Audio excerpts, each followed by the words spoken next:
All right. Well, Corbin, first of all, want to say congratulations, obviously, committed to Auburn to go be a pitcher there. A huge accomplishment for you at a very young age. I got to believe, even though you're focused on now, you're excited to eventually get down to Auburn. For sure. Thank you so much. It means a lot. Absolutely. Now, Doc, from what I understand, you've been working with Corbin, a little bit, again, on the mental side, of being a pitcher. And this is a fascinating subject for me because I love watching pitchers, particularly when, they got a guy on base or there's distractions and things going on. But Doc, what are some of the things that you were able to learn about Corbin very early on? Well, Korbin is a tremendous athlete, so we're really excited to have him on today. And I got to know Korbin about 2 years ago. He was referred to me by his coach and our good friend, Rich McDonald, who I played college ball with. And so funny thing is, I got to meet Korbin the first time in a bagel shop. I happened to be in Kalamazoo, going to see my son play at Kalamazoo College, and that's when Korbin and I were able to meet and work it out.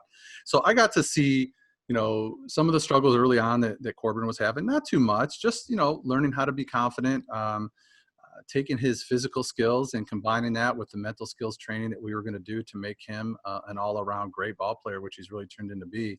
And one of the first things we had to focus on was that cliche again of just controlling what we can control and making sure that we're in the present moment. So Korbin, let me ask you first, tell us a little bit about your background for our audience. Kind of where'd you grow up? When did you get into baseball? Things like that. All right, so I grew up in a little town, Richland, Michigan. I got into baseball when I was about 2 or 3 years old. A nice little story is my dad, he took me out there, played some catch when I was really young. And, I kept on picking it up with my left hand. And, of course, being a lefty in baseball, that's a pretty special talent. Yep. And, he told me the story a couple of times. Like, he was always, super happy. He's, jumping up and down, going inside, telling my mom how, he's a lefty, super excited. So, I think from that special day on, I just kept on working with my dad about it and, just kept on going from there. Okay. Speaking of that, real quick, your dad has to just be geeked about this opportunity for you. Speaking from my perspective, I retired from baseball after the second grade season, played 1 year of hardball, and that was it. The long pants and the hot weather, I couldn't take it, right? And I swear my dad has never forgiven me for giving up baseball. That's got to be a really special, thing for you and your dad to share. Oh, for sure, for sure. Yeah, my dad's always asking me about what I'm doing for baseball. He's always asking me about the coaches and stuff at Auburn, what I'm talking about. Yeah, he's just super excited. He wants to go down there this summer and actually go visit it for his first time. And yeah, it's cool just having him in my corner, just being able to share stuff with him, share my mindset with him, and just really go through this path with him. So. Great. So talk us through a little bit of your high school career so far. I know at one point you were on JV, but were brought up to varsity for districts, if I remember that story right. Yep. Okay. Take us through that transition you had. So freshman year, I was on JV through most of it. I got brought up at the end of it for districts. And of course, me being the only freshman on the team, I was super nervous about it. And of course, I didn't get too much playing time. I was kind of just there, just fill their spot just in case something happened. And I just a couple of spots here. I think I had 1 or 2 ABs in it, pinch runner, the typical stuff, just experiencing it. So other than that, freshman year, I didn't really do much, especially because we didn't really go that far. We lost, sadly, in the regionals. But sophomore year, that's where everything started to pick up a little bit. I guess my season got cut a little bit short because I did have a wrist injury 3 weeks into it. But before that, I created a little bit of buzz. I went down to a PBR event down in Indiana for the high school team. And, I created a little bit of buzz there. But other than that, sophomore year was just mostly me on the bench, chilling with my arm cast. So when did you really start to get noticed and get that buzz going? Was it through summer ball and travel ball? Yeah, coming in after high school, everyone kind of knew my name around the area. Of course, down south teams knew me. I guess it really started picking up with my summer ball coach, AJ Volameri, and he promoted me to all the southern schools. I was focusing on SEC, ACC schools, just big teams on there, and just more buzz got created throughout summer ball team. big events, pretty good performances on the mound and hitting. And yeah, at the very end of summer ball, that's when everything kind of happened with me at Auburn. Okay.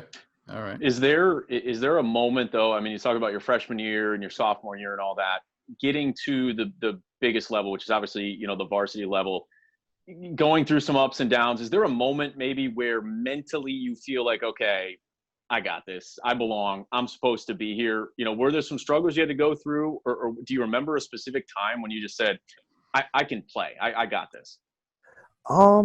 Yeah, I'd say it came sophomore year. Of course, freshman year I was really young. I was 14 still when I was on varsity that freshman year. So I guess once I got into sophomore, I got into a bigger role in the team. That's when I started getting confidence. Just walking on the field, tell myself like I'm here to do work. I'm here to put my 100% into it.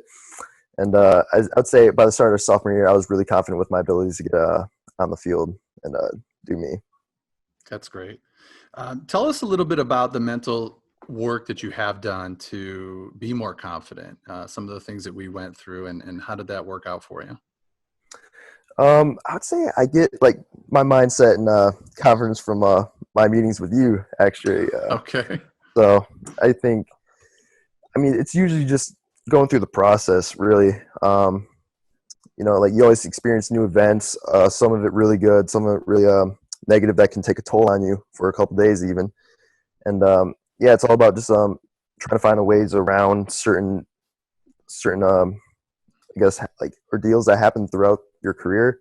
Mm-hmm. I think you just naturally learn to adapt to the lifestyle you're living and what you're trying to accomplish, and you live it through something that you're hoping for in the future, really. Oh, that's fascinating. Yeah.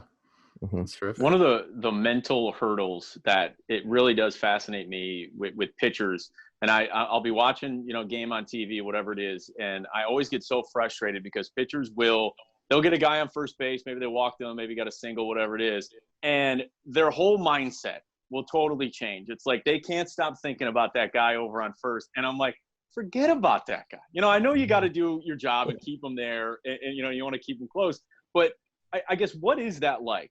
Does it change a little bit on the mound when there's a runner in scoring position, a guy on, or do you have to try and block that out so that it doesn't distract you enough and get you off your game?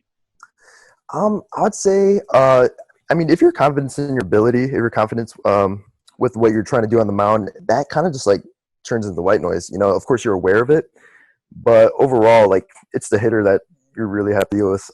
Plus me being a lefty, they're not going to really steal on me a whole lot.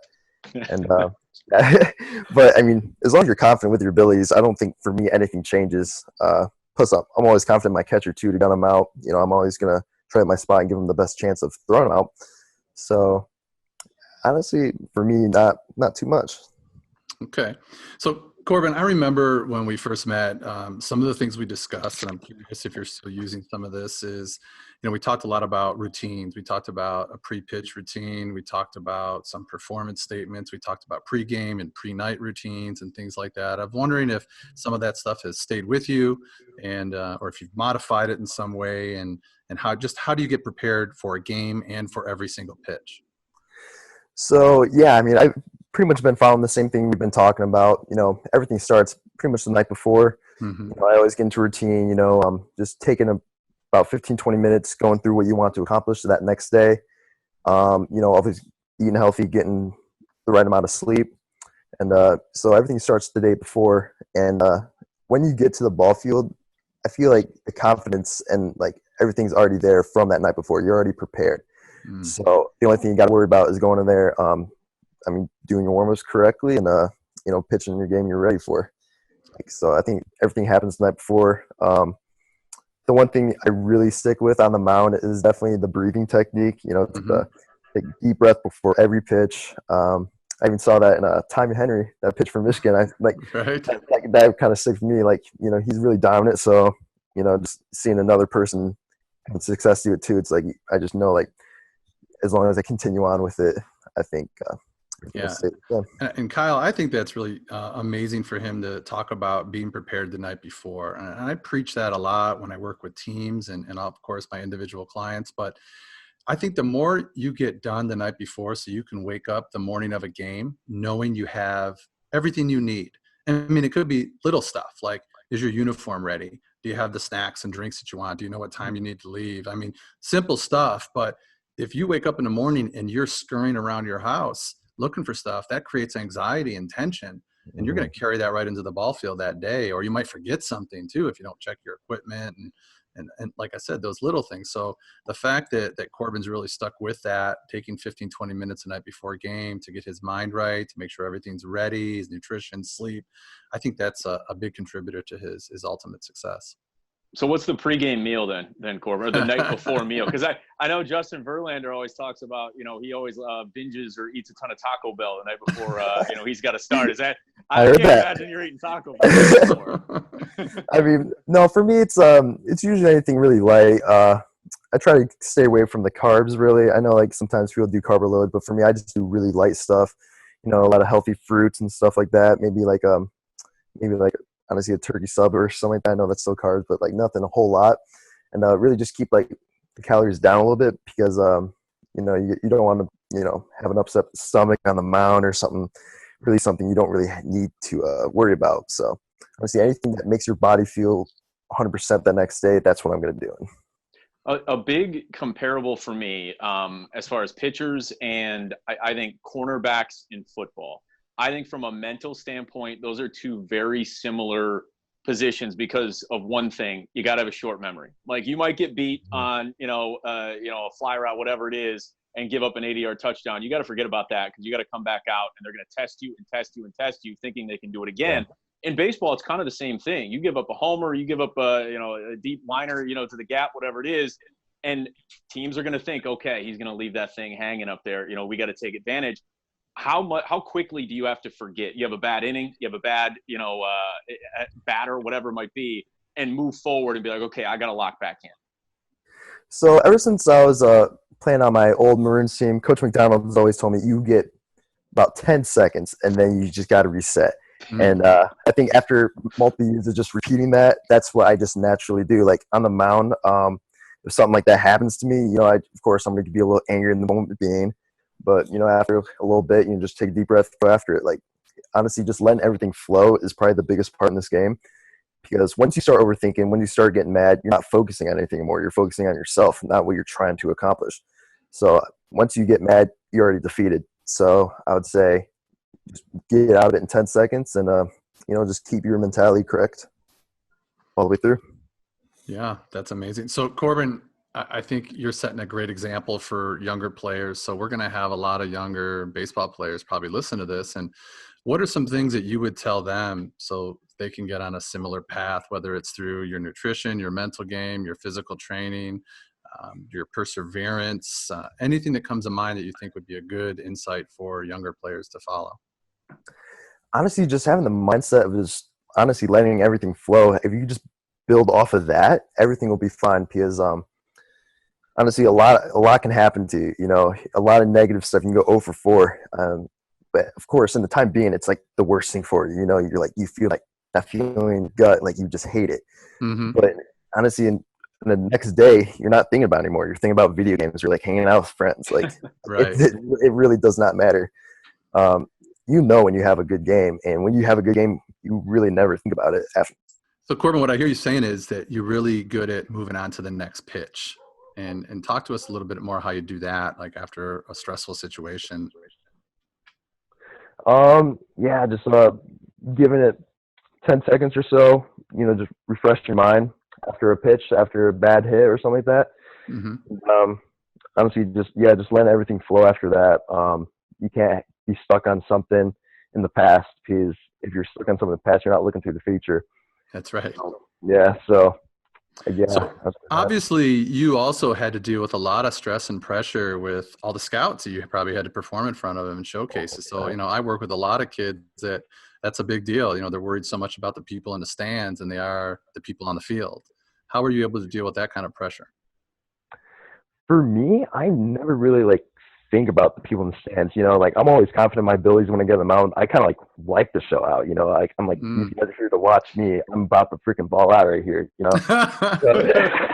So I never think about that. I just think about I'm just gonna give these guys a good show, and I'm just gonna go perform. But I'd say for those people that are nervous about that, are nervous about people watching you and judging you wrong, on your like a bad performance, just know there's always going to be another game. I mean, it's a kid's game. No one's going to really like care in the future. Just know that if you can show that you persevere through something bad, you're automatically going to get more respect the next game, automatically. So. I real quick, I got to ask this out of my own, curiosity here, watching sports and, seeing it on the professional level and all that. You have a unique perspective because you're a hitter. You're also a pitcher. The bat flip, your thoughts? Ooh, okay. I mean, for me, if you get a hold of it, I mean, you can bat flip all you want. Like, you got me. I mean, best believe next time you come up and I strike you, I'm strutting off that mound. I'm showing my presence on that mound. Like, I'm there, like, you just got to strike up and I owned you right there. I think that's a great perspective. That's the thing. Like these pitchers, will go out there and you'll strike out the side or something, and you will be screaming into your mitt. You'll be fired up. You'll be run, and like the guy throws his bat after he gets a home run. He can't even react. It's like, oh, come on. Right. Yeah, I mean, if you're a good pitcher, you barely get hit. So if you do get hit, you can let it slide. I'll let it slide. For sure. Yeah. All right. Well, Korbin, let us know also. I think we probably should have asked you this a long time ago. I mean, when I met you, you were a growing guy. So how tall are you now? How hard are you throwing? What kind of style pitcher are you? What pitches are you using? Things like that. So I'm about 6'3", almost 6'4" now. 210 pounds mostly. I'm just just a big guy. And velo usually sitting like the upper 8s, maybe low 9s now. Haven't really got clocked, but that certainly feels like it. Okay. And I usually go fastball, two-seam, circle change, slider, and curveball. And I'm kind of more just like a straight-up, I would say, power pitcher. I kind of look after like prospects like Jesus Luzardo or any other big flame-throwing lefties, and then it'll be like so I think keeping everything simple, just throwing cheese is what I like. That's what I like to do. I know a lot of people like getting crafty, but I'm like, yeah. See, there's the word I was looking for, because that's how I was described in college, even in my bio in the program, crafty left-hander, because, I maybe touched 90 once in my career on a 110-degree day or something like that. But I was like fastball changeup guy, and I always find that the changeup is the most underrated pitch out there. Because as a hitter too, when I was in high school, anytime a pitcher could change speeds, that just messes everybody up. So even more than a good slider sometimes, just a ball looking like a fastball but coming in at 10 to 12 miles an hour slower, just, the hands roll over, they swing and miss, things like that. So how often would you use your changeup, and is that something you would throw at any count? In the past, I haven't been like too confident with the changeup, but like over the years, I've gained more and more confidence. But if you can like throw a fastball in a spot and throw a changeup right there as well and let it fade out, like it's practically unhittable for some hitters. Definitely like lefties, if you're going inside, like it's hard to hit. So, I mean, if you get the right count and good spot, I mean, it's like game over from there. Gotcha.